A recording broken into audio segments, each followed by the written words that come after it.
Sino kasi juga juga kan lao. Kana ini ba.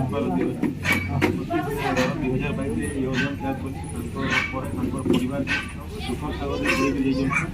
ଆମ ବର୍ଷକର ଗଣ ସମାଜ ମାनପୁର ଗ୍ରାମ ପଞ୍ଚାୟତ ତରଫରୁ ଆମେ ତାଙ୍କୁ ଅତୁଲ୍ୟ ଶ୍ରଦ୍ଧାଞ୍ଜଳି ପ୍ରଦାନ କରୁ। ତାଙ୍କ ଆତ୍ମାର ସଦ୍ଗତି ହଉ, ତାଙ୍କର ପରିବାରକେ ସେ ଉପରେ ଥାଇକରି ଆଶୀର୍ବାଦ କରୁ। ତାଙ୍କର ପରିବାରରେ ସୁଖ ଶାନ୍ତି ସମୃଦ୍ଧି ବୃଦ୍ଧି ପାଉ, ଭାଇଚାରା ବଢ଼ୁ।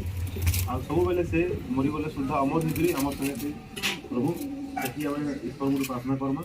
ଆଖି ବୁଝିକରି 1 ମିନିଟ୍ ଆମେ ସମସ୍ତେ ତାଙ୍କୁ ସମ୍ମାନ ଦେବା।